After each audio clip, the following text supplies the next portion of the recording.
My name is Harper Donnelly, and I'm 36 years old. On paper, my life looks respectable. That's the word people use when they don't want to say boring. Respectable, stable. The kind of life where you know exactly when your paycheck will hit, what day your credit card autopay runs, and which night the dishwasher hums along at 10:15 p.m. because off-peak power rates save a few dollars a month. I own a 2-bedroom condo in the city. Nothing flashy, but it's mine. Bought and paid for before I ever met my boyfriend Evan. I work in software project management. Make decent money. Have a retirement account that grows in slow, dependable, and not wild leaps. I'm the friend with jumper cables in the trunk, a backup phone charger in her bag, and a color-coded spreadsheet for everything from budgets to meal prep. Evan used to joke that I was the most responsible person he'd ever met. At first, he said it with this crooked little smile that made it sound like a compliment. Somewhere along the way, it stopped sounding like one. We'd been together for 3 years, living together for almost 2. We got engaged last November. Our wedding was scheduled for late June. The deposits were paid, the invitations chosen, the seating chart, a living, breathing nightmare in a Google sheet. In my head, everything was on track. The problem was never Evan in private. With just the two of us, he could be sweet, thoughtful, almost shy. He'd bring me my favorite tea without asking, remember exactly how I liked my eggs. We'd watch documentaries and argue about them in the kind of way that feels safe because you both know it doesn't really matter who wins. The problem was Evan around his family. The Carvers are intense. That's the kindest thing I can say. Loud, opinionated, the kind of people who think brutal honesty is a personality trait instead of a warning label. Around them, Evan changed. The quiet sweetness faded. He got louder, sharper, more performative. Jokes at my expense became a bit. My spreadsheets, my routines, my boring stability turned into punchlines everyone passed around like appetizers. I told myself it was just family dynamics. Everyone acts different around their parents, right? You don't break off an engagement because your future in-laws are rude and your fiancé laughs at the wrong times. You tell yourself you're being sensitive. You tell yourself it'll be fine. You lie to yourself. Basically, the engagement dinner was his family's idea, not the original celebration we had months ago when he proposed. That one was small, just close friends and my parents on FaceTime. This second dinner was specifically because his aunt and uncle were visiting from out of state and needed to meet me properly before the wedding. Evan insisted it was important. It's just one dinner, Harp. It'll mean a lot to my parents. So I agreed because that's what you do when you love someone. You compromise, you show up, you put on the dress that makes you feel like your life is under control. The reservation was at an upscale steakhouse downtown, private room for 14 people. Evan's parents, his 2 sisters and their husbands, the visiting aunt and uncle, 2 cousins and us. I got there 15 minutes early. That's another one of my unfunny, responsible traits. I'm chronically on time. The room felt like a small stage. Long table, white tablecloths, too many glasses. I stood there for a second, smoothing the front of my navy dress and mentally rehearsing small talk. Evan's family swept in exactly at 7, loud and laughing about something I hadn't heard. His mother air-kissed my cheek. His dad clapped me a little too hard on the shoulder, like I was one of his golf buddies, instead of his future daughter-in-law. Evan came in behind them, looking unfairly good in a charcoal suit. He kissed my cheek. For a second, I could almost forget the room, the noise, the way my stomach was already nodding. Then his Aunt Brenda snagged him by the arm and started talking about final wedding dress fittings for his sisters. And I faded quietly back into the role I always seemed to play around them, the audience. We ordered drinks, appetizers arrived. The conversation started with the usual traffic, the weather, the price of everything these days. My name kept coming up in the form of questions that felt less like curiosity and more like a job interview. So, Harper, remind me what you do again. Uncle Phil leaned back in his chair, eyes narrowed like he was testing my answer. I'm in software project management, I said. I oversee dev teams, timelines, budgets. And you make comfortable money, he pressed. I smiled polite. I do well. I own my place. I save aggressively for retirement. I'm not flashy, but I'm stable. He made a face. Stable, that's one way to put it. Everyone laughed, including Evan. The laugh hit me like a tiny slap. It wasn't new, but tonight it landed differently. I took a sip of wine to hide my reaction, telling myself not to make a scene, not to overthink, not to Harper's, the type who who probably has a spreadsheet for their honeymoon. Evan's younger sister Tara chimed in. Color-coded, of course. Actually, I said lightly, it's just a document. Yet she said, grinning, more laughter. I smiled with my teeth and reminded myself that in 3 weeks we'd be married, and maybe these sharp edges would soften over time. That's what I wanted to believe. Dinner arrived around 8:15. Steak sides, more wine. The conversation shifted to the wedding. Evan's mother pulled out a notebook, of course she had one, and started going over details like we were in a planning meeting instead of a restaurant. The venue's all set, she said. The flowers, the DJ, the photographer. I tuned in and out, nodding at the right times. My brain kept circling the same quiet worry it had started whispering weeks ago. Why do I always feel smaller around them? I'd never said it out loud, not even to myself in a full sentence. Then Aunt Brenda turned to me. So Harper, are you excited to be joining this crazy family? Her tone made crazy sound like a charming little quirk instead of what it actually was. I smiled. Absolutely. I'm looking forward to it. Evan's older sister Melissa smirked. She says that now. Just wait until the group chat starts blowing up at 6 a.m. every Sunday. Seriously though, Tara leaned forward. You sure you're ready for this marriage? Into this family is no joke. I think so, I said. I love your brother. That's what matters. His father Richard spoke up for the first time in a while. Love's important, he said, voice carrying easily over the table. But marriage is more than love.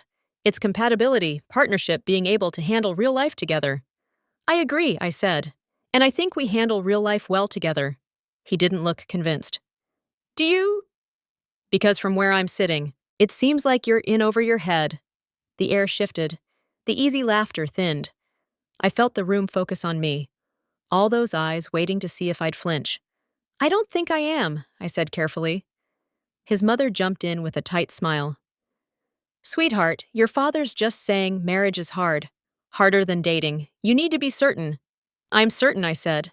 I realized then that Evan hadn't said anything in several minutes. He sat there staring at his plate, pushing a piece of steak around with his fork. Brenda cleared her throat. Can I be honest? She asked. And I mean really honest. The table leaned in. This was their favorite part, the performance of honesty. Sure, I said, even though every cell in my body was screaming. Don't. I just don't see it, she said. You too? I don't see the spark, the chemistry. You seem like roommates. Nice roommates, but still? I disagree, I said. We have plenty of chemistry. Phil laughed. She says chemistry, that's cute. More laughter. Not as loud now. Some of the cousins glanced away uncomfortable. It would have been nice if any of them had spoken up. Honey Evan's mother said, turning to him, You've been quiet. What do you think? His eyes finally lifted. They met mine for half a second and then slid away. I don't know, he said. My fork froze halfway to my mouth. You don't know, I mean. He cleared his throat. They have a point.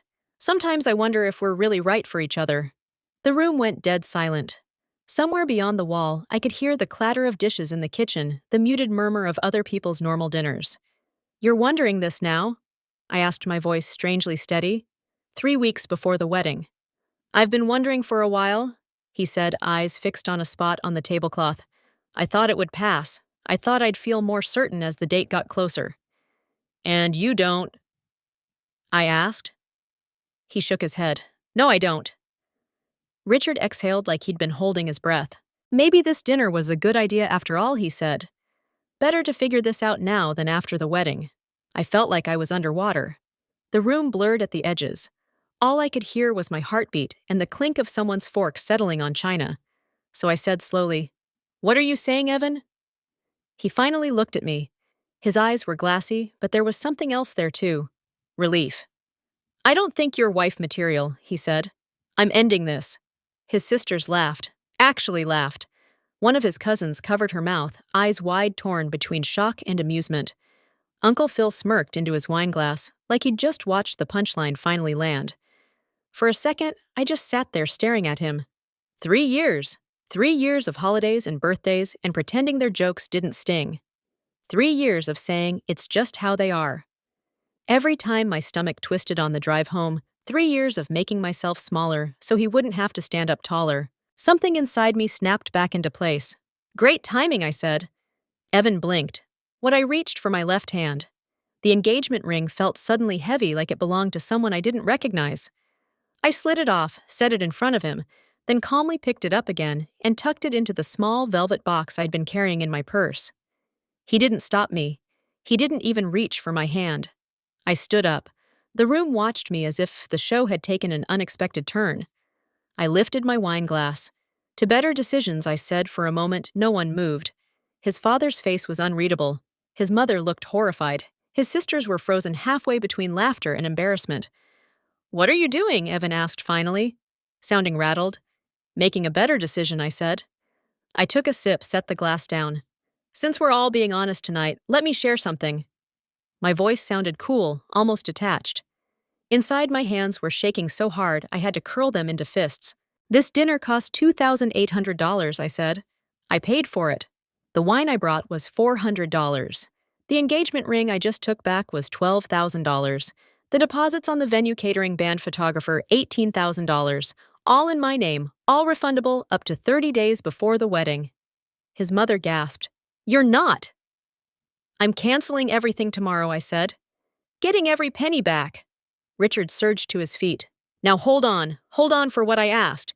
Your son just ended our engagement in front of his entire family, like it's a game show. I think we're past holding on." I looked at Evan. His eyes were wet now. "You couldn't do this in private," I asked. "You needed an audience." "I didn't plan this," he whispered. "You didn't plan to humiliate me," I said. "Could have fooled me." Melissa stood. "Hey Harper, calm down." "Calm down," I repeated. "You laughed. All of you laughed when he ended our engagement like it was a joke. Like I was a joke." "We didn't mean," Tara started. "Yes, you did," I said. "You've meant it for 3 years, every dig. Every comment about how I'm not exciting enough, or ambitious enough, or whatever enough." I took it because I loved him, but I'm done taking it. I picked up my clutch, feeling the ring box inside. Sharp corners digging into my palm like an anchor. "Enjoy the rest of your dinner," I said. "It's paid for. Consider it my parting gift." At the door, I paused and looked back one last time. "And by the way," I added, "the condo you've been pressuring me to sell because it's too small for a married couple. I'm keeping it because it's mine. Bought and paid for before I even met him. Something to remember when you're explaining to your friends why the wedding's canceled." No one said anything. I walked out of the private room, down the hallway, through the restaurant full of strangers who had no idea they were walking past the smoldering ruins of my future. In the parking garage, I sat in the driver's seat and realized I was gripping the steering wheel so tightly my knuckles were white. I waited for the breakdown to hit, tears screaming something. Instead, there was just this hollow ringing quiet inside my chest. For the first time in months, maybe years, I felt something that almost resembled clarity. They'd made their choice in there. I'd just made mine. I drove home in a fog. The city lights streaked past my windshield in smeared lines of white and red. At some point, I realized I'd turned the radio on, but the volume was so low I could only feel the vibration, not hear the song. It didn't matter. The only sound I could really register was the echo of Evan's voice. "I don't think you're wife material. I'm ending this." Every time my brain replayed it, my stomach clenched like I'd swallowed a fist. By the time I pulled into the garage under my building, my hands were cramping from how hard I was gripping the steering wheel. I sat there for a full minute, engine off, headlights, cutting a pale cone into the concrete wall. You'd think that would be the moment I'd burst into tears. That's how it goes in movies.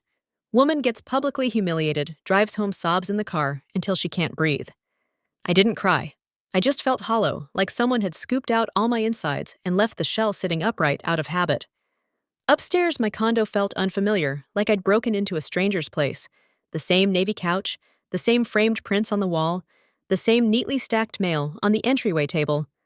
Only I wasn't the same person who'd walked out of here 3 hours earlier, smoothing her dress and telling herself it would be fine. I put my clutch down on the counter, toed off my heels, and sat on the couch without turning on any lights. The city glowed faintly through the blinds. My engagement ring sat in its velvet box in my purse, a small, expensive meteor that had just crashed through my life. I stared at nothing until time stopped making sense. When my phone started buzzing, it took me a second to realize the sound was real. The screen lit up on the coffee table. Evan. I watched it ring until it stopped. Then his mother, then his father, then his older sister, then his younger sister. Names bloomed across the screen like a chain reaction. I let them all go to voicemail. What were they going to say? That it was a misunderstanding? That I'd overreacted? That I'd embarrassed them by refusing to sit quietly while they applauded my public execution? The buzzing wouldn't stop. Call after call, then message after message. The sound of relentless mosquito whine in the dark. My head started to throb. Finally, I picked up the phone, went into settings, and just turned it off. The silence afterward was so complete it buzzed in my ears. I went to bed without showering, without brushing my teeth, without doing any of the nighttime rituals that usually formed the scaffolding of my day. I lay on my back staring at the ceiling, replaying the dinner scene over and over. Every laugh, every glance between them, the way Evan had looked, relieved when he finally said the words. At some point, exhaustion dragged me under. I woke up at 6 a.m. Eyes sandpaper dry, pulse already racing like my body had been running in my sleep. For a moment in that soft, unfocused space between dreaming and waking, I didn't remember. Then it all rushed back in one crushing wave. The ring, the toast, the silence. I sat up too fast. The room tilted. I swung my legs out of bed on autopilot. When everything is falling apart, muscle memory takes over. You cling to small, manageable tasks like they're life rafts. I went to the kitchen, filled the kettle, measured coffee, watched the water boil, and the grounds bloom, steam curling up like a ghost. On the balcony, the air was cool. The sky still deciding between night and morning. The city felt quieter than usual, like it was giving me space. I took my first sip of coffee, and only then turned my phone back on. The screen exploded with notifications. 43 missed calls, 67 text messages. For a second, my thumb hovered over the message icon.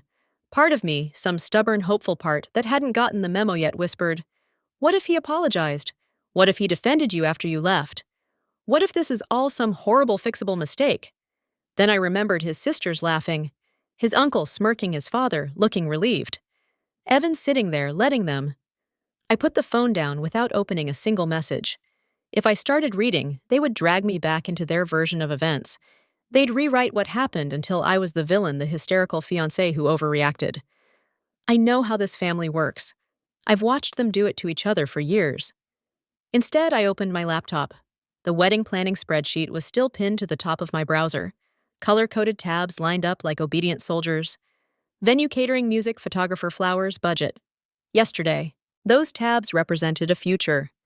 This morning, they were an exit strategy. I clicked on venue first. The name, number, and contract details waited like they'd been preparing for this. My hands shook as I dialed, but my voice came out calm, almost eerily so. "Hi, this is Harper Donnelly. I have a June wedding booked with you." "Yes, that's the one. I need to cancel." I braced for judgment. Instead, the coordinator on the other end was professional, almost gentle. "I'm sorry to hear that," she said. "Let me pull up your contract. You're still within the 30-day window, so your deposit is fully refundable. It'll take about 5 to 7 business days to process. 5 to 7 business days. I nodded as if she could see me. "Thank you," I said. "I appreciate your help." When I hung up, something in my chest loosened by a millimeter. Next tab, catering. Same script, same explanation. Stripped down to the essentials. The wedding's been called off. Yes, I understand. Yes, the deposit. Yes, same card as the original payment. The band, the photographer. Each call was its own small extraction, pulling my future back piece by piece from the wreckage of last night. By noon, I had confirmation emails from all of them. Every deposit was on its way back to my account. I stared at the cluster of unread messages in my inbox. "We're so sorry to hear this, Harper. Here's your refund confirmation." It felt surreal, like I'd just canceled a subscription instead of an entire life trajectory. The twisted part, the part that scared me a little, I was good at this. The world was on fire, and I was functioning, making lists, taking action, doing what I always do, managing the crisis. It wasn't happiness. It wasn't even relief yet. It was just control. And right now, control was the only thing keeping me from falling apart. Once the last email came through, I picked up my phone. Evan's name sat there at the top of the missed calls list, as if he had seniority over everyone else. I opened a new text and stared at the blank field for a long time. There were so many things I could have said. How could you? Did you ever love me? When did I stop being enough? Instead, my fingers typed something simple, stripped of everything but facts. Everything's deposits being refunded. Don't contact me again. I read it 3 times, then hit send. His reply was instant. My phone barely had time to return to the home screen before it lit up again with an incoming call. I let it ring until it stopped. He called again and again, my screen filled with his name like a glitch. Then the text started. "Harper, please pick up. I'm so sorry. I didn't mean it like that. My family was pressuring me. I panicked. Please let me explain. We don't have to cancel everything. We can still fix this." With every new preview that flashed on the screen, my heart thudded harder against my ribs. My thumb itched to open them, to scroll, to dissect each apology for sincerity. Instead, I scrolled past his thread, opened his contact, and hit block this caller. The instant the red blocked label appeared, I exhaled a breath I hadn't realized I'd been holding. 10 seconds later, his mother's name lit up my screen. I didn't answer. She left a voicemail. Another notification popped up. I put the phone on speaker and listened, arms crossed over my chest like I was bracing for impact. "Harper!" "This is Elaine." Her tone already bristled with indignation. "We need to talk about last night like adults. You embarrassed all of us. Evan made a mistake. You don't just throw away 3 years over one difficult dinner. Call me back." She didn't ask if I was okay. Didn't mention the words Evan had said. The only thing she acknowledged was her own embarrassment.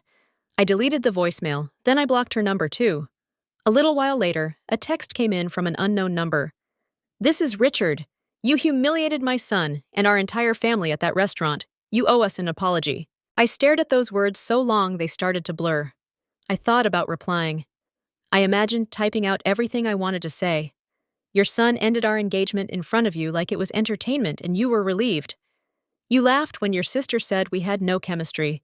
You've spent 3 years treating me like a punchline and calling it honesty." Instead, I closed the message without responding and added that number to the growing block list.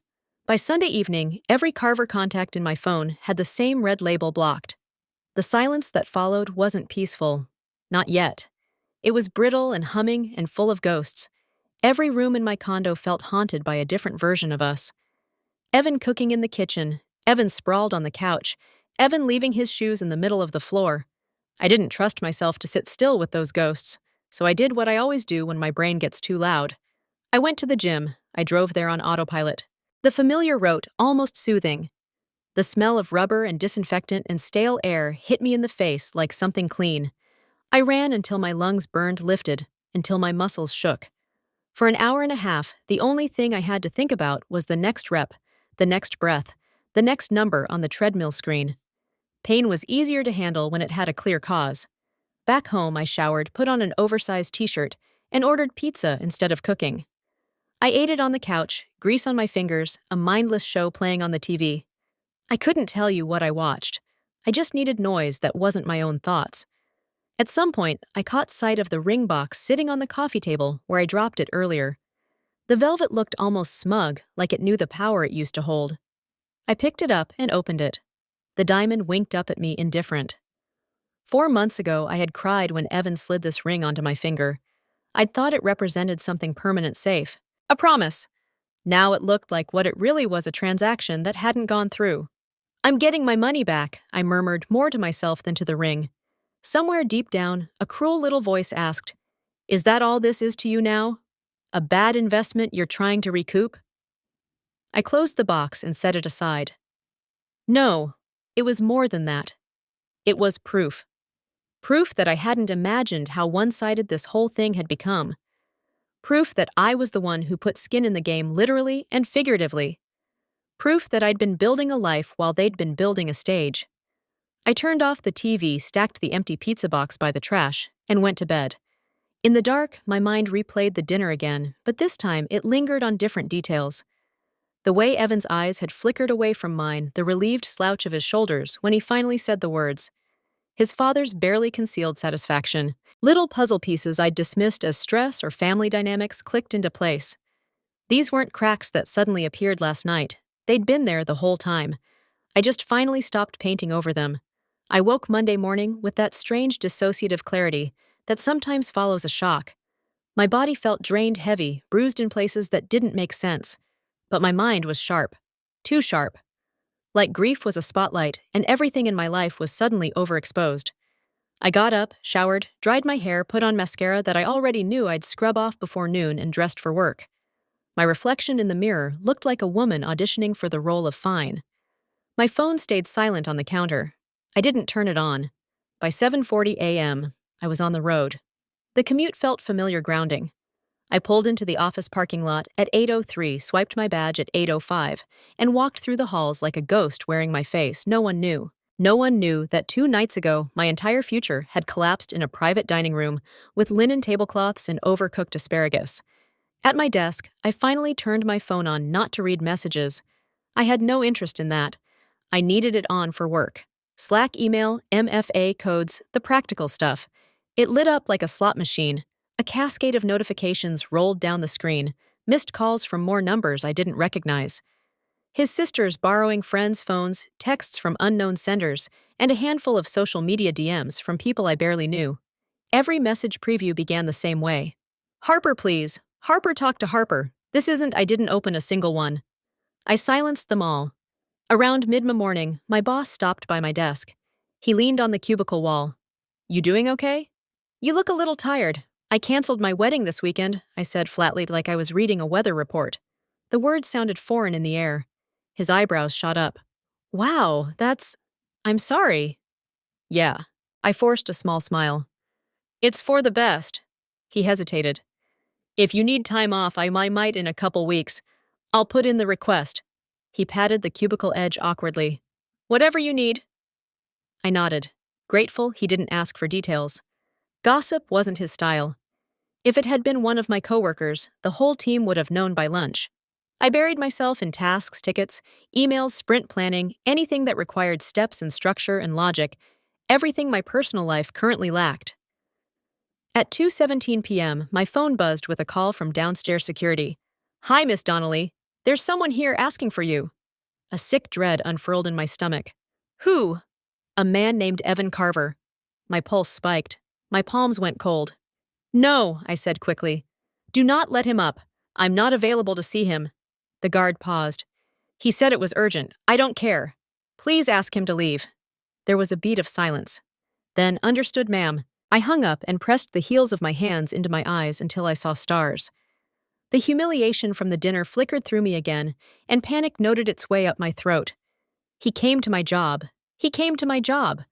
In the past, I might have softened. I might have told myself it meant he cared, that he was trying, that maybe this could be salvaged if we just talked. But not now. Not after the laughter. Not after the way he'd looked relieved when he ended things. Not after he'd let them tear me down bit by bit for years. I waited for security to call back and say he'd left. They never did. Either he understood the message or someone escorted him out. I didn't care which. When I clocked out at 5 p.m., I walked to my car, expecting to feel eyes on me, expecting him to step out from behind a column. The garage was empty. On the way home, a new flood of unread messages appeared. His text couldn't get through, blocked. But he'd conscripted other people. His older sister, his best friend. A mutual acquaintance from college I hadn't spoken to in 4 years.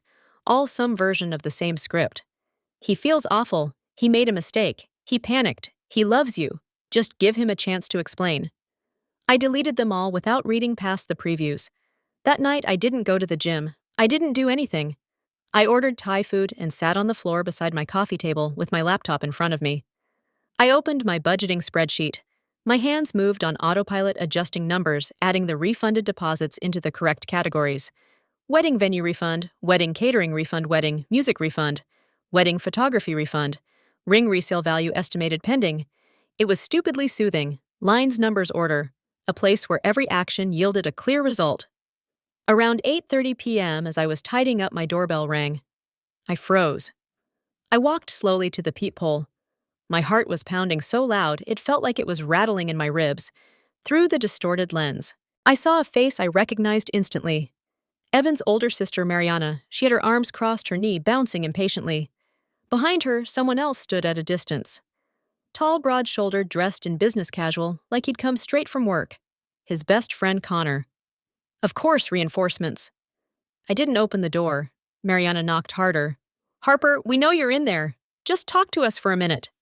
I stepped back silently, as if she could see breath fogging the air between us. Connor's voice joined hers. "We just want to explain what happened." Evan didn't. I walked away into my bedroom, closed the door, put on headphones, turned on white noise so loud it drowned out everything. They knocked for 10 minutes, maybe more. Eventually, the hallway went quiet again. The next morning, Wednesday, there were no knocks, no calls to security, no unexpected doorbells. Instead, I found a long message from someone I barely knew. One of Evan's coworkers who'd followed me on Instagram a year ago because we'd met at a holiday party. It was paragraphs long, an emotional essay about how Evan was falling apart and how I should not let one moment define our future. I blocked them too. By Thursday, something in me had started to calcify. Not anger, not even sadness, something firmer. Resolve. That afternoon, as I walked through the lobby after work, the security guard waved me over. "That man came back today," he said quietly. My stomach dropped. "Which man?" "The one from earlier this week. He tried to come up again, but we turned him away." I nodded. "Thank you, he left this." The guard held up an envelope with my name written across the front in messy handwriting. I recognized. I didn't take it. "Can you dispose of it?" I asked. "Absolutely." He tossed it into a locked bin behind the desk. By the time I got home, even the air in my condo felt different. Heavy charged, like the ghosts that had been pacing my walls were now sitting down, waiting for me to do something. I didn't read his messages. I didn't listen to his voicemails. I didn't open the letter. I was done being the quiet, reasonable one. The one who absorbed blows and told herself they weren't meant to hurt. They were meant to hurt. Every joke, every dismissal, every tease, every time Evan refused to stand between me and the people who chipped away at my confidence. This wasn't a mistake. It was a pattern, and I was finally breaking it. By Friday morning, the air in my condo felt lighter. Not peaceful, not yet, but less suffocating. Like the atmosphere after a storm, debris still everywhere, but the worst of the wind had passed.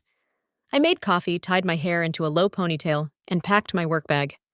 I was halfway out the door when I noticed something strange at the base of the doorframe. An envelope thinner than the one from his coworker, handwritten. My name looped across the front in Evan's handwriting. I didn't touch it.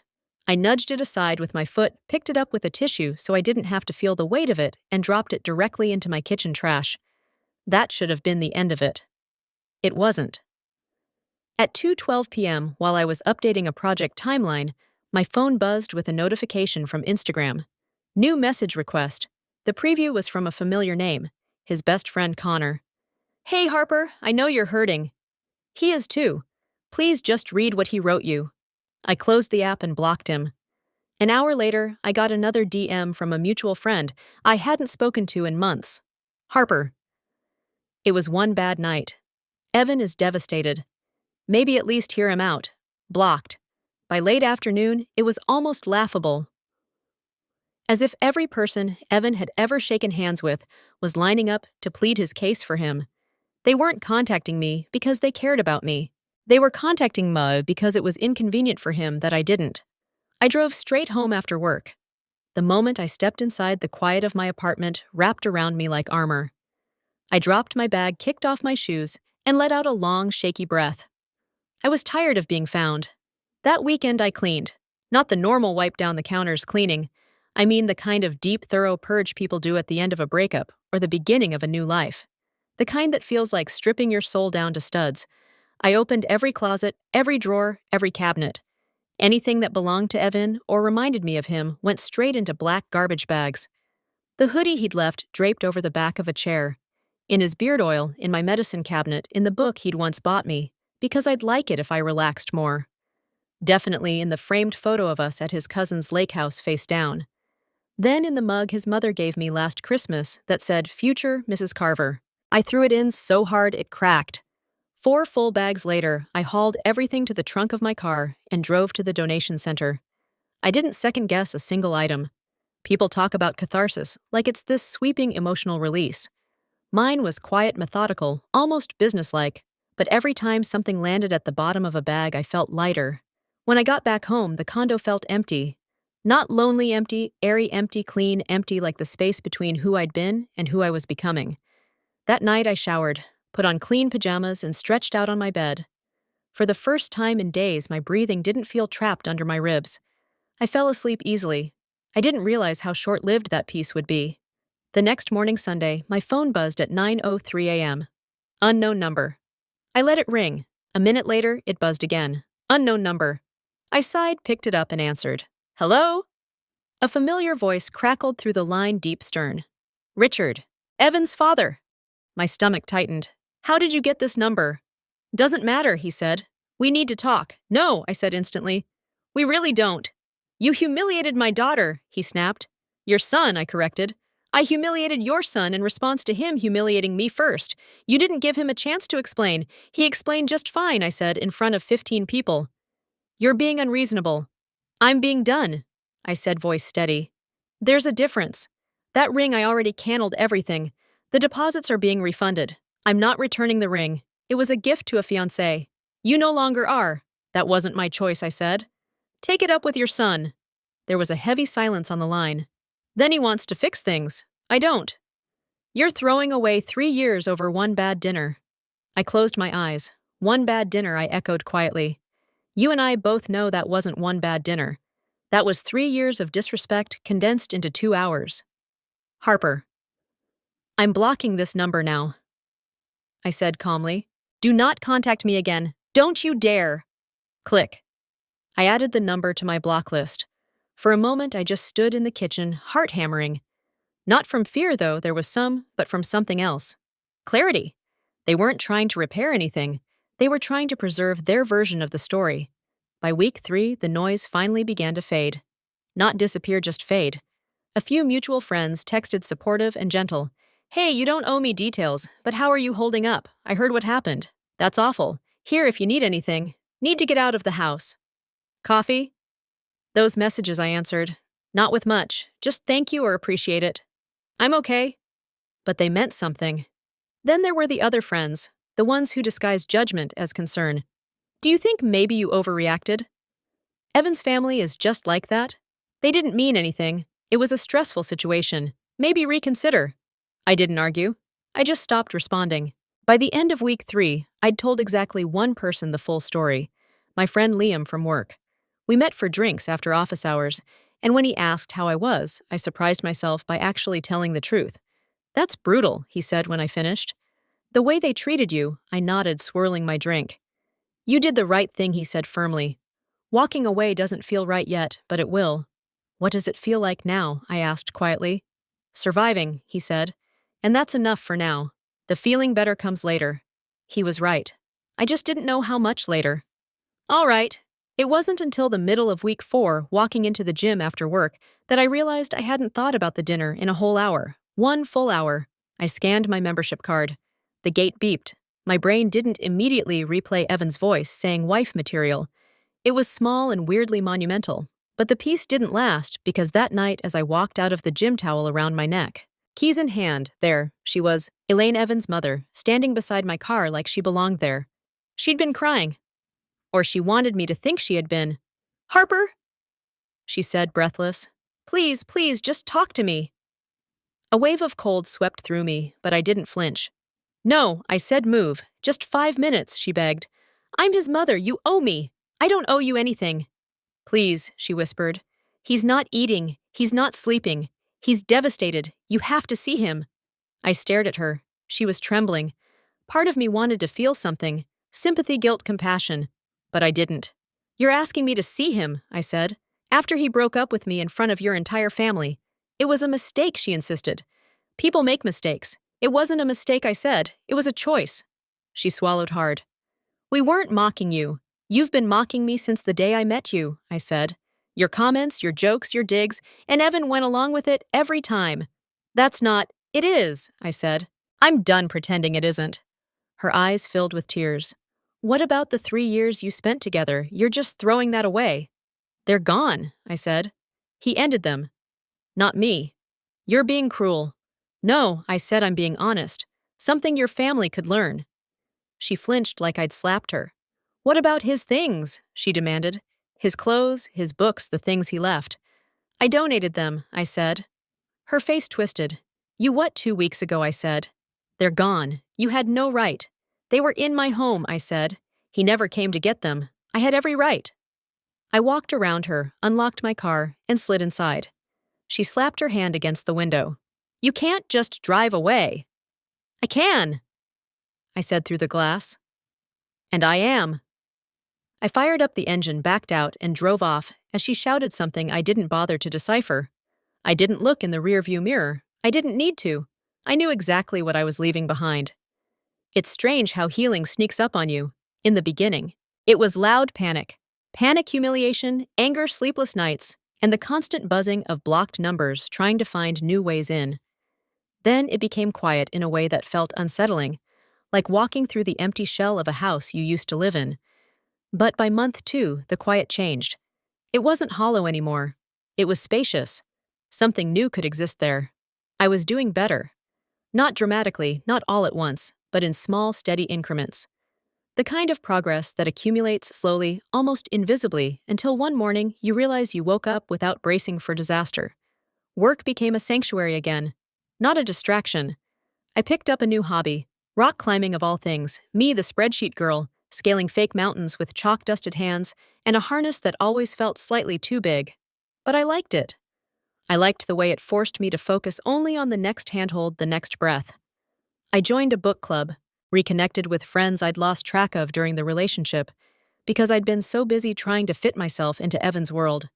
And in a moment of impulsive bravery I didn't know I had, I booked a solo trip abroad, something I'd always wanted to do, but never allowed myself because Evan used to call solo travel sad. I used part of the wedding refund and the money from selling the engagement ring. The irony didn't escape me. The ring that symbolized what our life was supposed to be helped fund the life I was building on my own. And for the first time in years, I felt something close to freedom. Then one afternoon in late April, almost exactly 4 months after the engagement dinner, a mutual friend texted me, "Hey, saw something, and didn't know if you'd want to know or not. Evan's engaged." I stared at the message for a long moment. Then I typed back, "Engaged to who?" A pause. His ex, the one from before you two dated. They reconnected recently. I didn't feel jealousy or rage or heartbreak, just a quiet, detached surprise like hearing news about a character from a show you stopped watching seasons ago. "Oh," I typed back. "Thanks for letting me know." That night, sitting on my couch with a cup of tea and the city lights glowing outside my window, I thought about how 4 months earlier I'd believed Evan leaving me was the worst possible outcome. Now it felt like dodging a disaster I hadn't fully understood until I was already clear of the wreckage. Sometimes the universe yanks you out of a place you thought you belonged in because staying would have crushed you slowly. I was grateful for the pull, even if it came in the form of a public breakup in a $2,800 steakhouse. People still occasionally asked if I regretted what I said at that dinner. If maybe I went too far. If maybe I should have kept my composure, stayed quieter, been the bigger person. No, I don't regret it. Not one word. Evan chose to end our engagement publicly. He chose to humiliate me publicly. He chose to let his family laugh at me publicly. So I chose to accept his decision publicly. If he'd wanted privacy, he should have ended things privately. Someone asked me recently if I'd do anything differently. I told them the truth. Yeah, I would have walked away sooner. But we don't always recognize disrespect when we're standing inside it, especially when we've been conditioned to call it honesty or family or love. I learned the difference the hard way. Accepting someone's flaws is healthy. Accepting their disrespect is not. Those two things are not the same. I'm 36, single, own my home, have a job I'm good at, friends who actually care about me, a passport with new stamps, a climbing membership, a condo with no ghosts in the closets or beard oil in the bathroom, and self-respect I didn't realize I'd misplaced somewhere along the way. I have more than I did 4 months ago, including clarity. Walking away wasn't easy, but it was necessary. And if anyone ever asked me whether canceling a $2,800 wedding was worth it, I tell them the same thing every time. Best money I ever spent.